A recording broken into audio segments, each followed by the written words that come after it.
नमस्कार विद्यार्थियों, मेरे YouTube चैनल में एक बार आपका फिर से बहुत बहुत स्वागत है। पिछली वीडियो में हमने राजस्थान की हिस्ट्री में गुर्जर प्रतिहार वंश के मंडोर शाखा के बारे में अध्ययन किया था। ठीक है, आज की वीडियो में हम गुर्जर प्रतिहार वंश की भीनमाल जालोर की शाखा के बारे में अध्ययन करेंगे। ये है गुर्जर प्रतिहार वंश, राजस्थान का गुर्जर प्रतिहार वंश। इसकी है दो शाखाएं हैं।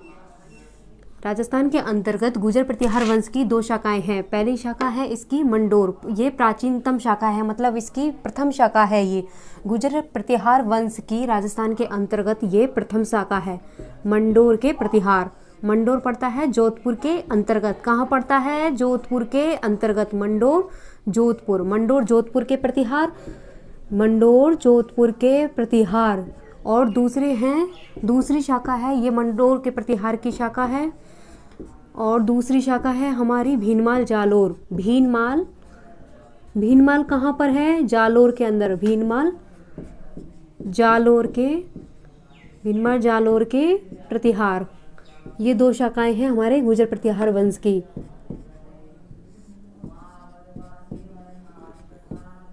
ठीक है, गुर्जर प्रतिहार वंश के दो शाखाएं हैं राजस्थान के अंतर्गत। एक है मंडोर जोधपुर के प्रतिहार शाखा और भीनमाल जालोर के प्रतिहारों की शाखा।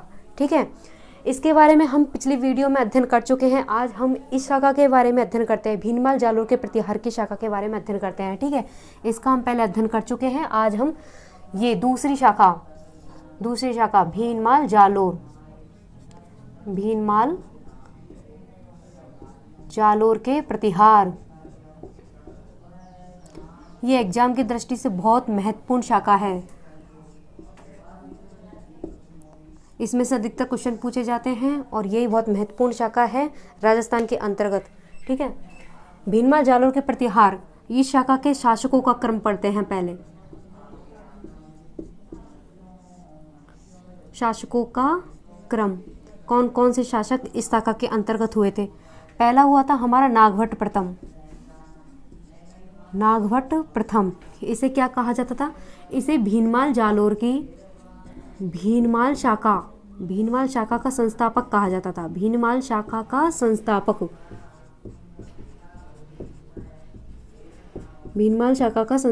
कौन था? नागभट्ट प्रथम। भीनमाल शाखा का संस्थापक कौन था? नागभट्ट प्रथम।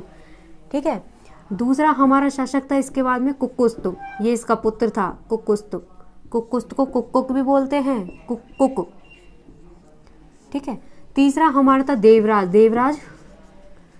इसके बारे में ज़्यादा डिटेल्स दे नहीं रखा है। चौथा शासक है देवराज के बाद में प्रथम है हमारा नागभट्ट प्रथम, दूसरा है कुक्कुस्त या कुक्कुक, तीसरा है देवराज, चौथा कौन सा है हमारा? वत्सराज।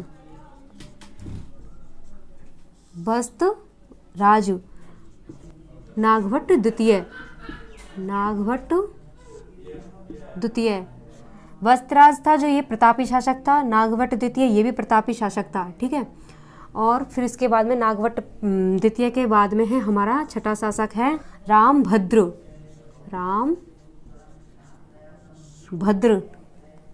और फिर इसके बाद है मिहिरपाल। ठीक है, फिर से देखते हैं। नागभट्ट प्रथम फर्स्ट शासक, कुक्कुस्त इसके बाद, फिर इसके बाद देवराज के बाद में है वत्सराज के बाद में है नागभट्ट सेकंड, फिर इसके बाद में रामभद्र के बाद में है मिहिरपाल। इसके बाद में हम पढ़ते हैं आठवां शासक है महेंद्रपाल। ये है प्रथम शासक। फिर उसके बाद में है अगला शासक महिपाल। फिर इसके बाद में हम पढ़ते हैं महेंद्रपाल द्वितीय।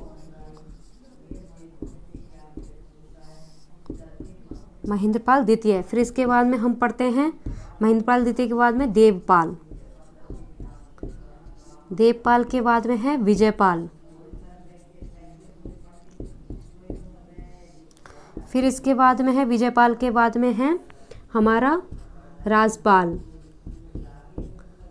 राजपाल के बाद में है हमारा त्रिलोचनपाल।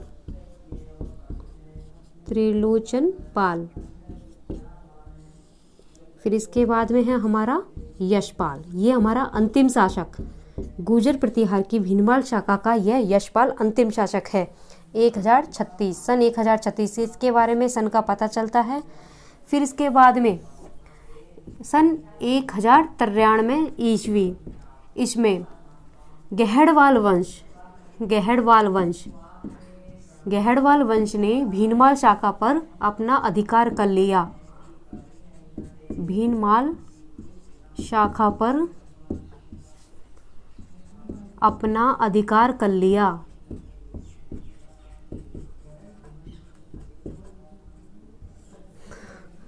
अपना अधिकार कर लिया और भीनमाल शाखा के प्रतिहार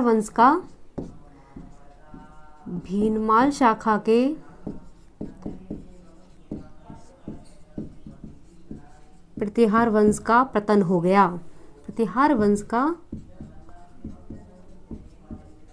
पतन हो गया इस प्रकार। ठीक है, ये कब हुआ था? 11वीं शताब्दी के लगभग, 1093 ईस्वी, लगभग 11वीं शताब्दी में। 11वीं शताब्दी में।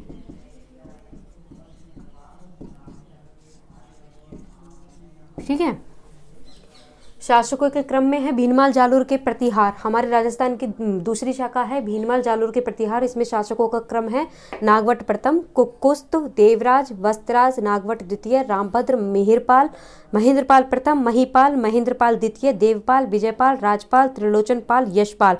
यशपाल गुर्जर प्रतिहार वंश का अंतिम शासक है।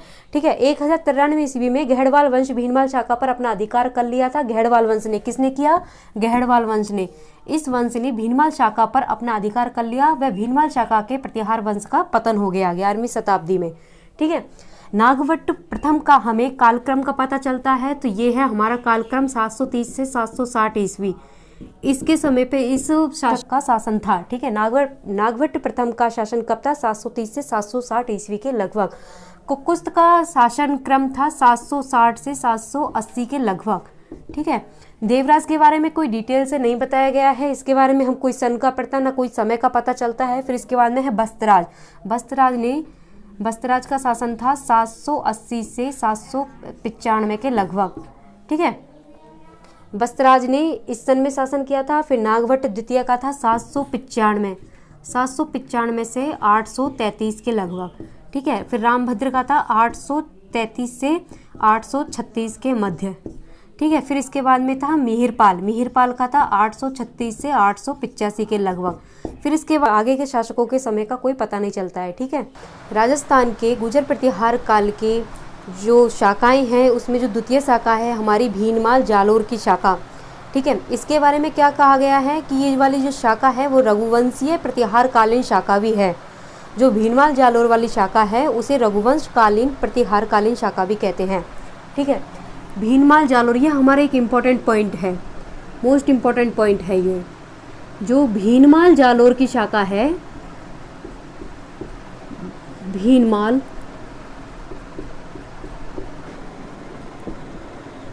रघुवंशीय प्रतिहार कालीन, रघुवंशीय प्रतिहार कालीन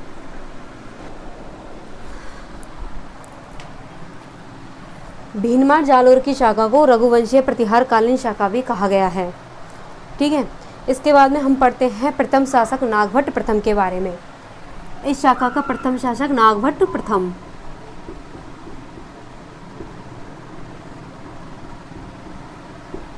नागभट्ट प्रथम भीनमाल जालोर की शाखा का जो संस्थापक है नागभट्ट प्रथम, इसके बारे में पढ़ते हैं। नागभट्ट प्रथम,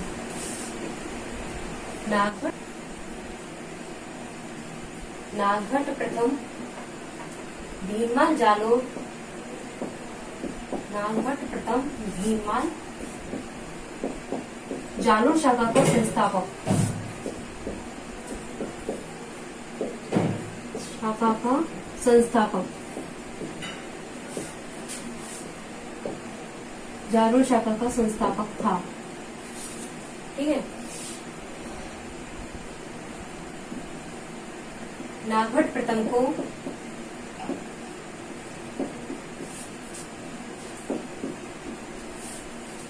नावाग लोक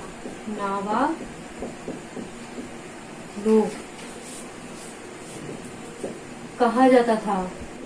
भीनमाल जालोर शाखा का इसे संस्थापक कहा जाता था। वे नागभट्ट प्रथम को नाभाग लोक भी कहा जाता था। और इसके दरबार को नाभाग लोक दरबार कहा जाता था।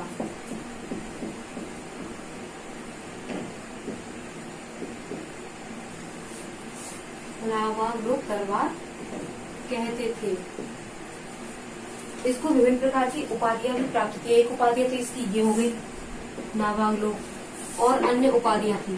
अन्य उपाधियों के बारे में पढ़ते हैं। इन्हें राम का प्रतिहार कहा जाता था। इंद्र के दंभ का नाशक राम का प्रतिहार कहा जाता था।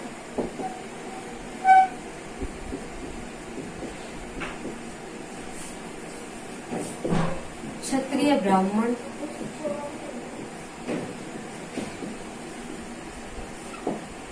वे नारायण की मूर्ति का रूप।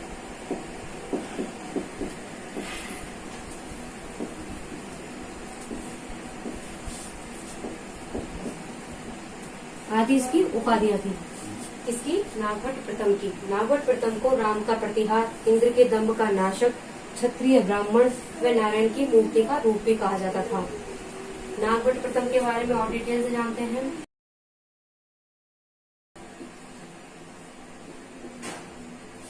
नागभट्ट प्रथम को भीनमाल जालोर का वास्तविक संस्थापक कहा गया। किस शिलालेख में? ग्वालियर शिलालेख में।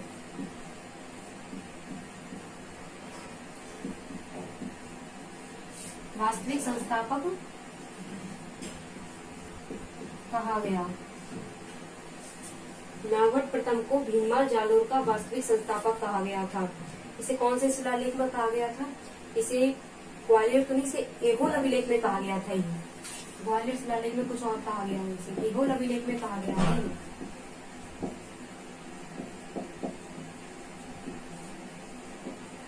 एहोल अभिलेख में कहा गया वास्तविक संस्थापक एहोल अभिलेख में बताया गया है। एहोल अभिलेख किसके काल का है? एहोल अभिलेख है पुलकेशिन द्वितीय के काल का। पुलकेशिन द्वितीय कहाँ का सम्राट था? ये पुलकेशिन द्वितीय, ये था बादामी का चालुक्य नरेश। बादामी का चालुक्य नरेश।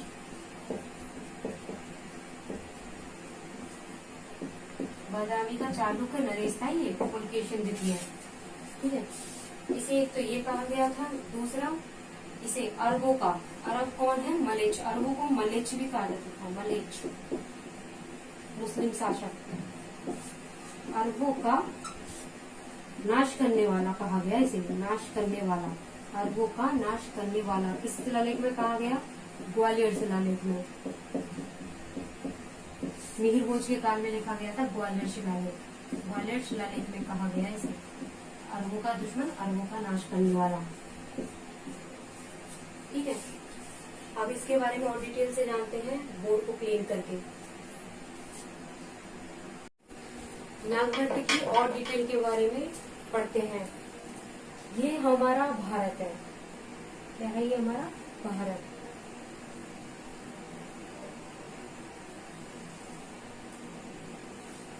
ठीक है, यहाँ पर अपना राजस्थान है।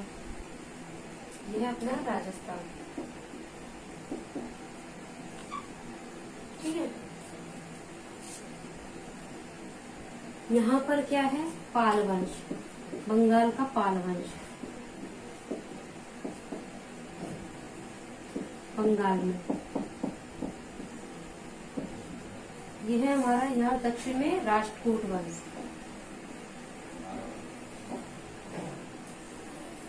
यहाँ पर है हमारा कौन?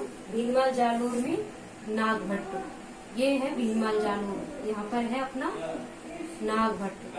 तो नागभट्ट ने क्या किया?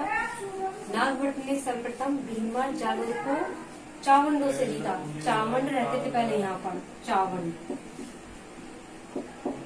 चावंडों से जीता था इसने भीनमाल जालोर को, नागभट्ट ने। फिर उसके बाद में इसने भीनमाल को अपनी राजधानी बनाया। फिर इसके बाद में इसने जालोर को जीता और इसके बाद में आबू को जीता। ये आबू है अपना और ये है जालोर। फिर इन दोनों स्थानों को इसने जीता, जालोर को और आबू को, जालोर व आबू को जीता। ठीक है, नागवट ने। फिर इसके बाद में इसने क्या किया, धीरे धीरे, ये अपना राजस्थान है ना, तो यहाँ पर अपने मालवा जो क्षेत्र है अपना, गुजरात और राजस्थान हाड़ौती प्रदेश के बीच में, हाड़ौती प्रदेश है इधर की तरफ, ये अपना कोटा वारा बूंदी है ना, ये वाला इलाका राजस्थान का, ये हाड़ौती प्रदेश कहा जाता है। और ये एमपी, अपना एमपी इधर है अपना गुजरात। ठीक है, जो एमपी और ये इसके बीच में, राजस्थान के बीच में जो मालवा प्रदेश है, ये इधर मत्स्य प्रदेश अपना अलवर और भरतपुर, मत्स्य प्रदेश, मालवा प्रदेश, और अपना ये गोहिल शासक अपने चौहान और अपने राठौड़, ये जो सारे शासक हैं यहाँ के, इसको अपना सामंत के रूप में रखा था किसने, नागवट प्रथम ने। ठीक है, फिर इसके बाद में इसने धीरे धीरे जाकर अपना साम्राज्य का विस्तार किया नागवट ने। फिर थोड़े दिन बाद में इसको राष्ट्रकूट जो वंश है, इसका जो शासक है दंतीदुर्ग, दंतीदुर्ग ने इसने अपने एक समारोह हुआ था, हिरण्य गर्भदान समारोह, उसमें इसने आमंत्रित किया, किसके रूप में, दरबारी के रूप में। क्यों, क्योंकि गुर्जर थे, नागवट था ये गुर्जर जाति का था, गुर्जर जाति को इन्होंने दरबारी, ये दरबारी द्वारपाल का काम करते थे, तो इसने दरबारी के रूप में नियुक्त किया दंतीदुर्ग ने अपने एक समारोह में, हिरण्य गर्भदान समारोह में। हिरण्य गर्भदान समारोह किस लिए किया जाता है, पुत्र प्राप्ति की इच्छा से किया जाता है ये। ठीक है, तो ये आ गया जो अपना ये नागवट है, इसके दरबार में आ गया। इसके दरबार में आकर इसने अपनी योग्यता वीरता से इसको इतना प्रभावित किया, किसको, दंतीदुर्ग को, कि दंतीदुर्ग ने अपनी पुत्री कनकावती का विवाह नागवट प्रथम से कर दिया। नागवट प्रथम से इसने अपनी पुत्री का विवाह कर दिया, और साथ में इसने जो कन्नौज है ना अपना, उज्जैन, उज्जैन, अवंती उज्जैन, उज्जैन है ना, अवंती जो एमपी के अंदर है, इस इलाके में है ये, इसको नागवट प्रथम को दहेज के रूप में दे दिया। तो इसने फिर अपनी राजधानी उज्जैन में भी बना ली, अवंती उज्जैन में भी इसने अपनी राजधानी बनाई। ठीक है, इसको विभिन्न प्रकार की उपाधियां तो दी गई है। ठीक है, आइए इसके बारे में डिटेल से पढ़ते हैं।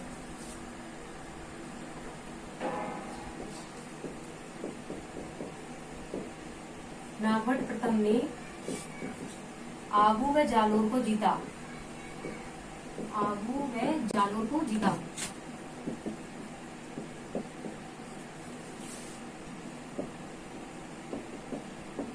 भीनमाल जालोर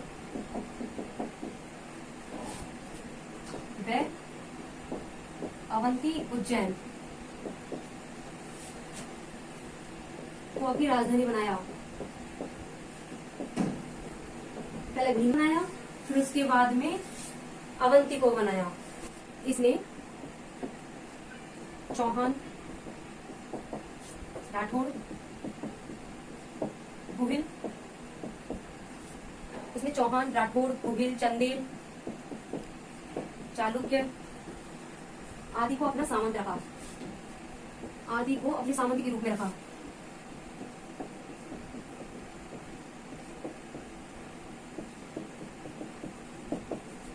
ठीक है, फिर इसके बाद में इसने क्या किया, इसके बाद में इसने जो राजपूत राजा दंतीदुर्ग के समारोह में भाग लिया। राजपूत राजा दंतीदुर्ग के हिरण्य गर्भदान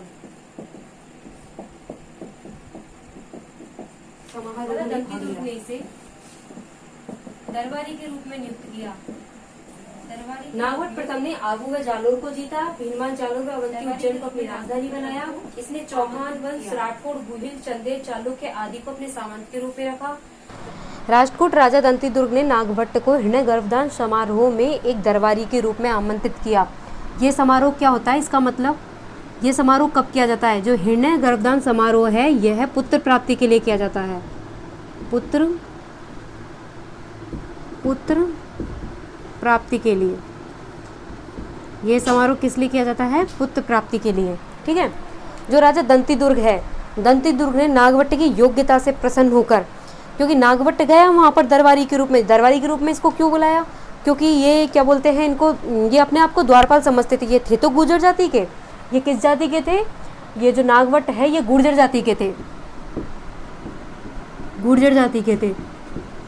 ये कोई क्षत्रिय है, ये ऐसे कोई नहीं थे कि मतलब ये हो कि इनको बुला लिया। ये गुर्जर जाति के थे, तो ये अपने आप को द्वारपाल दरबारी समझते थे। तो इसी रूप में ना ये दंती दुर्ग ने इसको अपने दरबार में आमंत्रित किया।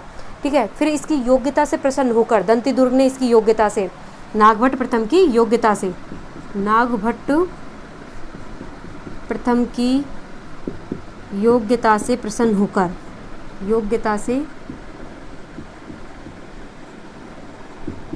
प्रसन्न होकर अपनी पुत्री कनकावती, अपनी पुत्री कनकावती का विवाह नागभट्ट प्रथम से कर दिया।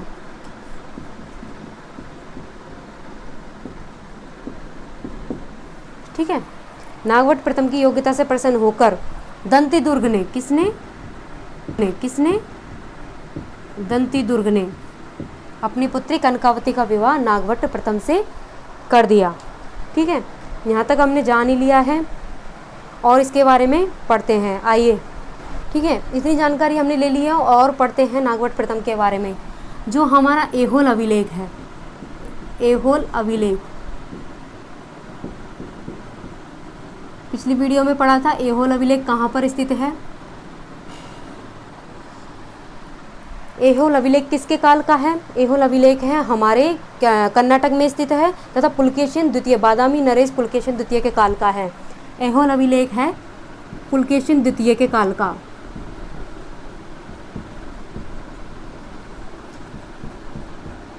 ठीक है, ऐहोल अभिलेख में क्या कहा गया है? इसे प्रतिहार वंश का वास्तविक संस्थापक कहा गया है। ऐहोल अभिलेख में प्रतिहार वंश का वास्तविक संस्थापक कहा है। ठीक है, और हमारा जो ग्वालियर शिलालेख है, ग्वालियर शिलालेख,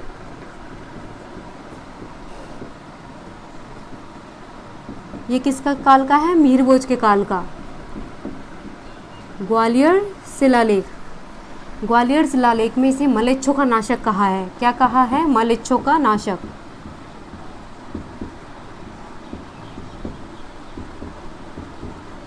ठीक है, ग्वालियर शिलालेख में नागभट्ट प्रथम को मलेच्छों का नाशक कहा है।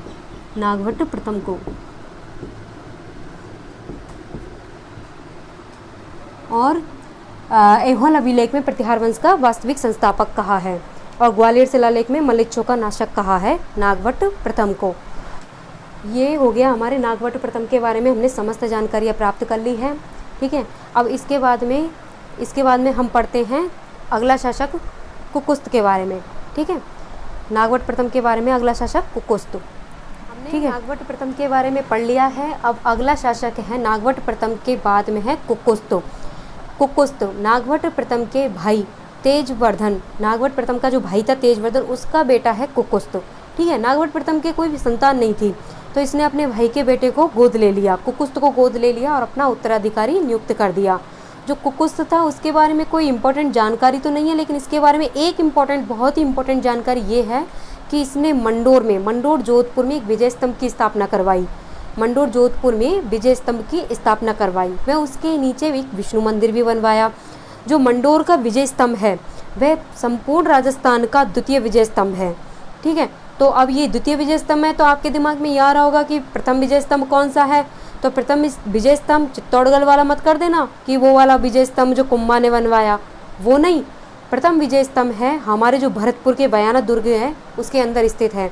जो गुप्त वंश का जो शासक था समुद्रगुप्त, इसने निर्माण करवाया था बयाना दुर्ग के अंदर विजय स्तंभ का। वो राजस्थान का प्रथम विजय स्तंभ है जो भरतपुर के अंदर स्थित है। ठीक है, और ये जो कुकुस्त के द्वारा बनवाया गया था ये राजस्थान का द्वितीय विजय स्तंभ है। ठीक है, आइए पढ़ते हैं इसके बारे में।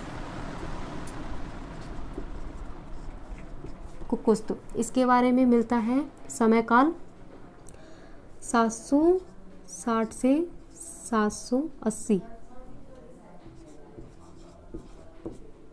ठीक है, कुकुस्त का समयकाल है 760 से 780 ईस्वी। ये है कुकुस्त तेजवर्धन का पुत्र,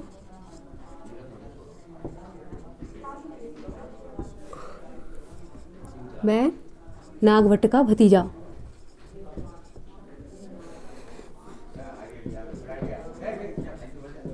ठीक है। कुकुस्त तेजवर्धन का पुत्र है, वह नागवट का भतीजा है। नागवट प्रथम ने इसे गोद ले लिया।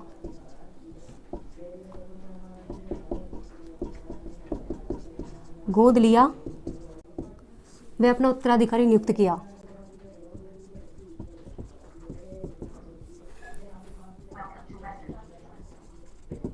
ठीक है। फिर इसके बारे में यह पता चलता है कुकुस्त ने मंडोर जोधपुर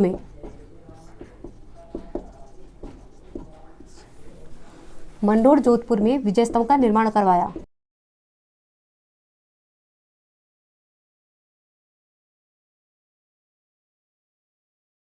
मंडोर जोधपुर में विजय स्तंभ का निर्माण करवाया। जो विजय स्तंभ है ये राजस्थान का द्वितीय विजय स्तंभ है। मंडोर जोधपुर में विजय स्तंभ का निर्माण किसने करवाया था? कुकुस्त ने। और ये राजस्थान का द्वितीय विजय स्तंभ है। ठीक है। तो राजस्थान का प्रथम विजय स्तंभ कौन सा है? राजस्थान का प्रथम विजय स्तंभ बयाना दुर्ग भरतपुर।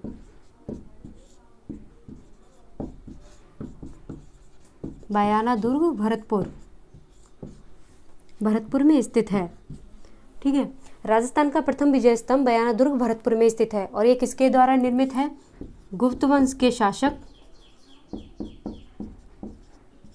समुद्रगुप्त द्वारा निर्मित।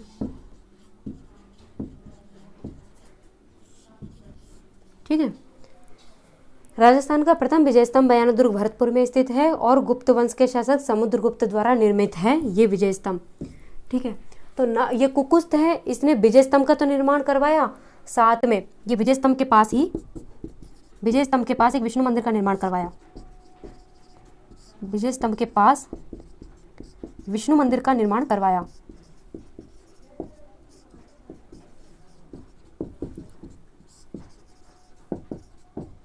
ठीक है। ये कुकुस्त के बारे में जानकारी होगी। कुकुस्त के बाद में अगला शासक है देवराज।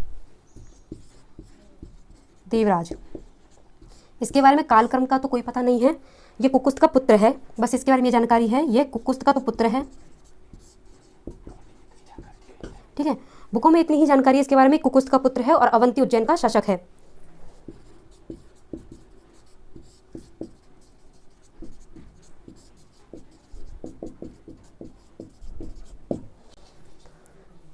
ठीक है। अब अगला शासक है हमारा देवराज। देवराज के बारे में, देवराज हो गया है। देवराज के बारे में है वस्त्रराज। वस्त्रराज के बारे में पढ़ते हैं। वस्त्रराज है देवराज का पुत्र। देवराज का पुत्र है वस्त्रराज। ठीक है। हमने देवराज के बारे में पढ़ लिया है। अब अगला शासक पढ़ते हैं हम वस्त्रराज के बारे में। ठीक है। हमने नागवट प्रथम पढ़ लिया, कुकुस्त और देवराज पढ़ लिया है। अब हम वस्त्रराज के बारे में चर्चा करते हैं। वस्त्रराज। ठीक है।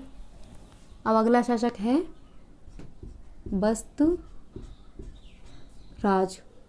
इसका कालक्रम चला था 780 से 795 ईस्वी।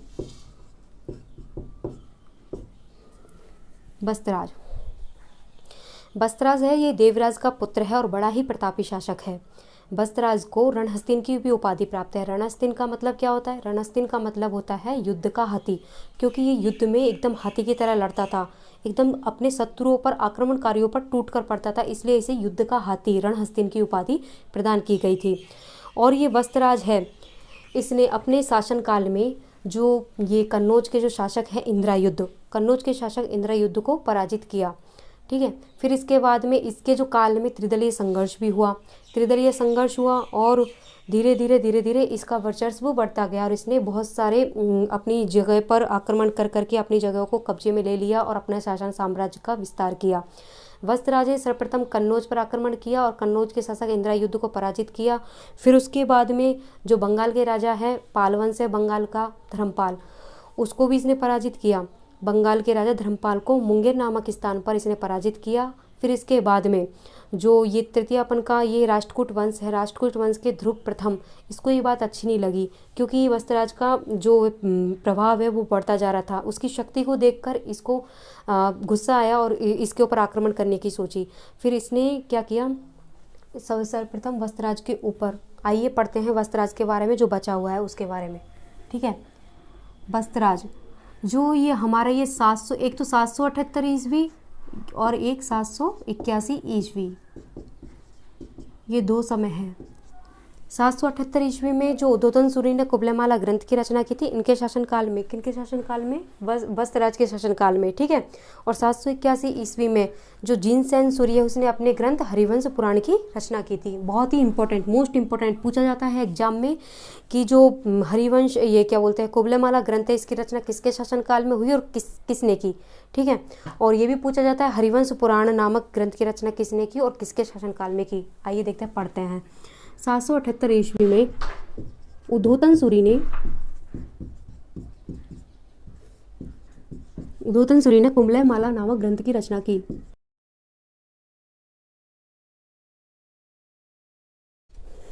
ठीक है। और 781 ईस्वी में जिनसेन सूरी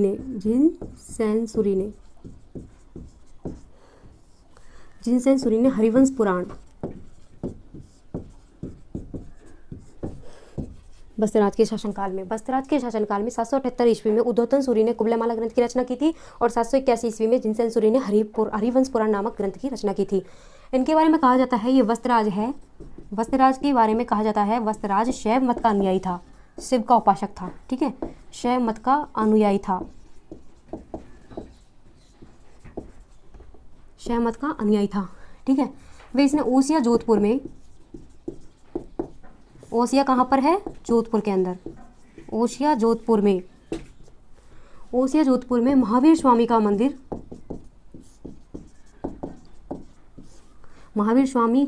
बनवाया। वह एक शिव मंदिर भी बनवाया,